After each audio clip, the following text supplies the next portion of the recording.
The princess had previously consented to take on the investiture in response to the king's hospitalization for an enlarged prostate. Thus it was not a last-minute alteration to her diary nor the first investiture she had conducted.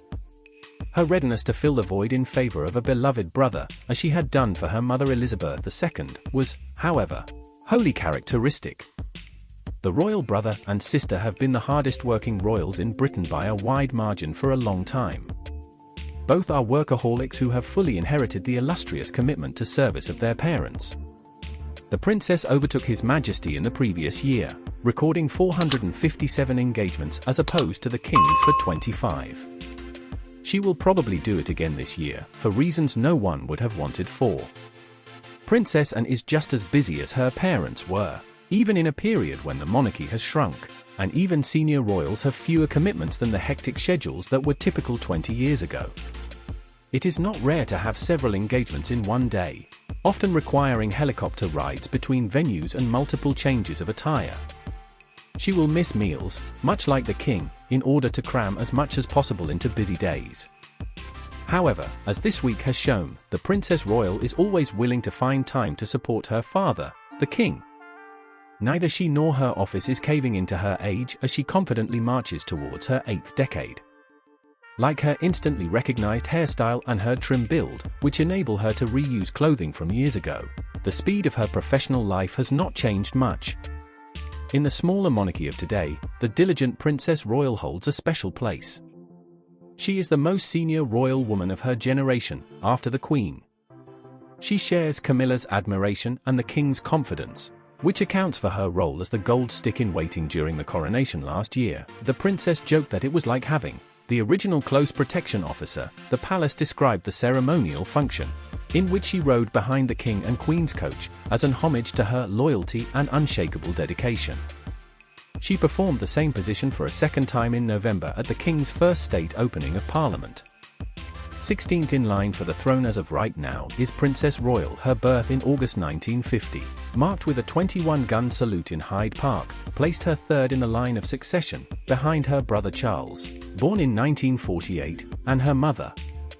After the events surrounding Elizabeth II's death in September 2022, in which she was instrumental, many seasoned royal watchers have concluded that the princess has reclaimed her previous prominence due to her obvious connection to the king.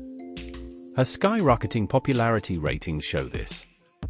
After the Prince and Princess of Wales, she was ranked as the third most popular royal in the country in an Ipsos survey that was made public last week. The late Queen's body travelled from Balmoral to London, and Anne was the one who went home with her mother. She said at the time, "It has been an honour and a privilege to accompany her on her final trips," in a heartfelt statement. Charles has benefited from Anne's assistance. The King's sister has turned into his covert tool. Although the declaration stunned the country, the sole sister of the King returned to her normal routine few hours after the world learned of the King's sickness. It had been both humbling and encouraging to see the love and respect exhibited by so many during that protracted voyage. She continued. A good portion of the love and admiration that many people felt for the princess herself came from seeing that historic journey on television, or in person. For Anne, the trip represented both a grudging farewell to her daughter and a willing fulfillment of a responsibility. Her determination to complete the task at hand has earned her worldwide praise for more than 50 years. So too have her straightforward demeanor and lack of stuffiness. She has refrained from wallflowering during difficult times, such as the aftermath of her divorce from Mark Phillips. Like her parents, she has shied away from anything that seems ostentatious or self-indulgent, unlike some younger royals. Efficient and dynamic, she was the first royal family member to obtain an HGV license and even drove at Silverstone. In people closest to her, she also engenders love and devotion. The princess has a huge number of ladies-in-waiting, just like the late Queen.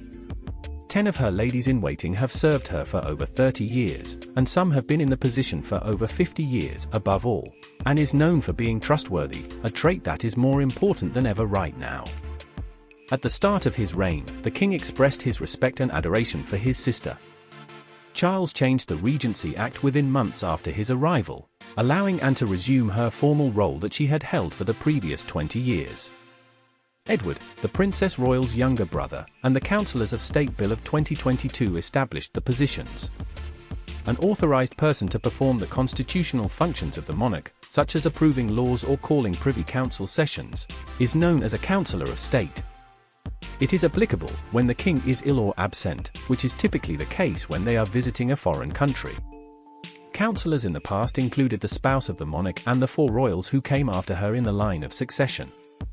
Anne Edward's involvement got around issues with Prince Harry and the Duke of York performing these responsibilities. Their appointment in both instances demonstrated the king's confidence in them. The late Queen expressed her adoration for her only daughter by naming her Princess Royal, indicating that she felt the same way. In the annals of British royalty, Princess Anne is just the 7th Princess Royal. Although it is not a guarantee, the monarch's eldest daughter usually receives the title. Princess Anne, who was just 15 years old at the time, did not receive the title of Princess Royal immediately after the death of Princess Mary, the sister of George V, in 1965. On the contrary, the princess's self-proving year of 1987 brought about the honor. By that time, she had connections to about 300 organizations, including the Commonwealth's armed forces and charitable organizations. She has received special recognition for her involved and energetic leadership of Save the Children. It is fitting that, among all the royal family members, the Princess Royal should be the first to support the king and keep the monarchy afloat during the present difficulties.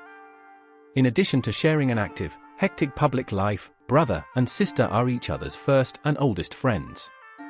They also have similar opinions about the function and goals of the monarchy. The late Queen had hoped, and rightfully so, that the Princess Royal would play a significant supportive role during Charles's reign. Commentators referred to Anne as the next king's covert weapon 18 months ago. The information is public this week.